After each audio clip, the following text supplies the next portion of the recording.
Hello everyone, welcome to 360 Ed. My name is Chooks. I'll be your show host for today. With me today are some very important gentlemen who are part of the aviation sector, but I'll let them introduce themselves. We've got Nathan Smith and Nathan Menzies. We're going to start with Nathan Menzies. Give us a little bit about what you do and what excites you about the job you're doing. Well, I'm a training officer at the ARFFS Training, which is a learning academy here in Melbourne. And it's a great opportunity to leave my operational role and give back to the job and training our new recruits, but also in upskilling our workforce and also helping to create new candidates for our officer training as well. Yeah, good to meet you, Nathan Menzies. Hey. Hello. So Nathan Smith, Senior Instructor for our Immersive Learning Development. So I was a training officer, but now I'm responsible for introducing immersive learning and simulation-based technology to enhance how we deliver training to firefighters. To kick us off, just want to get a sense of what immersive learning and simulation development means for both of you. Our immersive learning strategy is placing our students in a head-mounted display, which immerses them into an environment with stereo-directional sound. And the simulation development is using new technologies that increases the level of fidelity for our students in that environment.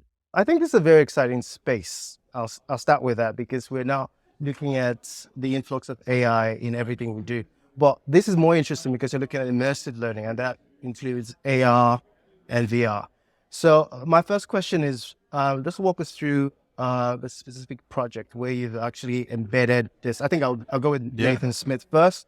In terms of looking at how you upskill your aviation firefighters, but particularly we're more curious about solar technology and electric motors, because that's coming up now. I'm sure that's something you guys are also working on as well. Yeah, it's a very big piece of work. So we have a regulatory requirement to conduct training for our firefighters who are based around the country. So by the end of next year, we would have had our entire firefighting personnel through our training program of this 900 staff, and each one of them were placed into a immersive environment using the VR headsets. The whole purpose of that training is to introduce hazard and risk. But with the new emerging technologies such as solar panels, such as electric vehicles and hydrogen, we're finding VR is a much more effective way of introducing our firefighters to those new emerging hazards in a very safe way. So it's wrapped around a whole lot of theory work that is designed about giving the firefighters some theoretical knowledge and then a chance to apply that practically. I kind of think that it will be very expensive to actually use a real electric vehicle in that case. To burn a car every time. Yeah, that would be very expensive. Nathan Menzies, we're going to look at we're developing content, immersive learning content.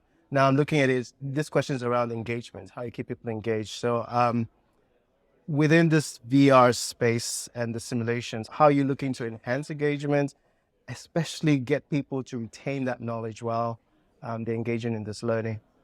Yeah, so as Nathan Smith mentioned, it starts off with the delivery of theory content, and then we can back that up straight away by putting them into that virtual reality to cement that learning or concrete information.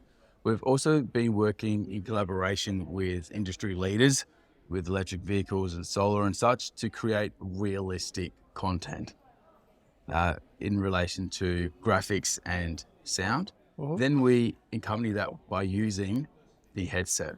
So the headset gives that full immersion. It has bidirectional sound. So when you're in the reality, when you turn your head, you'll get sound coming from a location, which can then trigger actions and thought processes from there.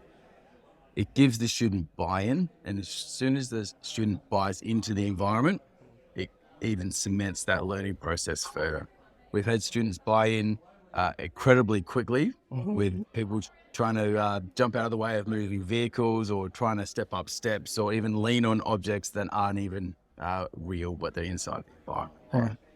We've also put in things what we call triggers, which the student can interact with, and they can either activate a situation, produce a piece of knowledge to help them make a decision inside the environment.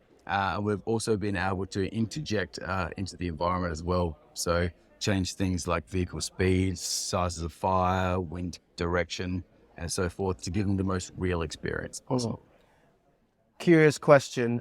Of the current simulations, have there been any real life cases where you feel that the students has learned this in a simulation, so they were better prepared to react in a real life situation? We've had that a couple of times since we've been delivering this content. We've talked about solar and the issues and the hazards that solar present, and then we've had people respond to solar events where it has been arcing and electrical hazard. We've had hybrid vehicles roll over, where they've had to look at how they approach that, gather information, and then isolate the high voltage battery. So it is definitely being applied in the real world.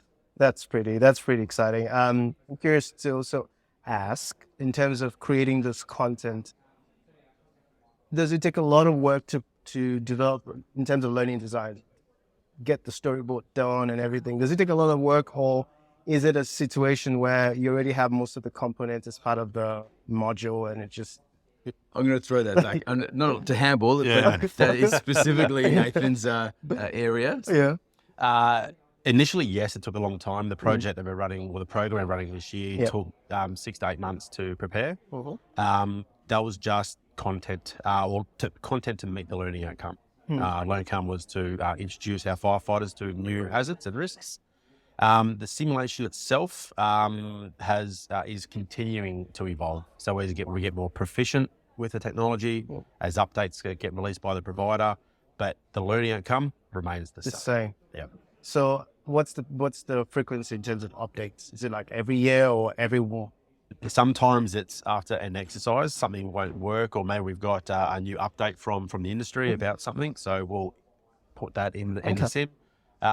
Maybe we'll get some feedback. So we've had some very proactive firefighters who give us feedback about something they know, so then we update the simulation to include that. Okay, that's pretty exciting.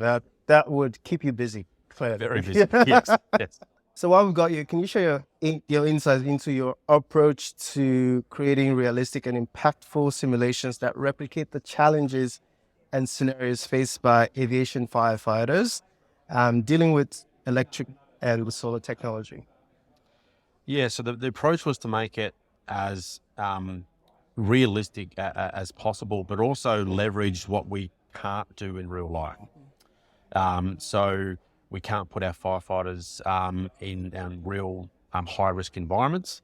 So let's really increase the level of risk within the simulator.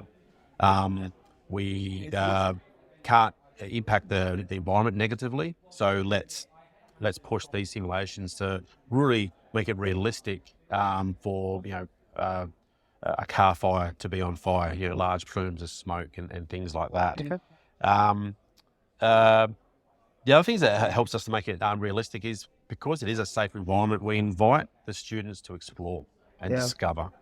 So where they would intentionally not go, and what we're training them, tell them not to go in a certain zone, we're asking them to go. Zero harm, but during that exploration, they can discover what things actually look like. Again, that contributes to the buy-in. They get to go into these areas. It's really good to watch. The scenarios go for 20 minutes, 25 minutes. Okay. Yeah. That's pretty good. And we have 8 students in the sim each day. And it's great to watch their confidence grow with the technology, but also they come out going, wow, that was great. I actually felt immersed. And what are the common scenarios that could replicate what would expect to see in real life that are part of your program? So while electric vehicle fires are extremely rare, the consequences can be severe. As you said before, we can't go lighting an electric vehicle on fire course. every course. So we're preparing our crews to deal with that. Yeah. Again, the EVs in the community are increasing in numbers. And solar is probably the other one. A lot of buildings have solar now, influx of solar farms. So we're introducing, Melbourne Airport has a very large solar farm at the end of the runway. So we're really trying to leverage those two technologies in particular. All right, I'd like to say a big thank you to Nathan Smith and Nathan Menzies for joining us today to talk about all things simulation and particularly immersive learning in the aviation space. Thank you for your time. Thank you very much. Thank you.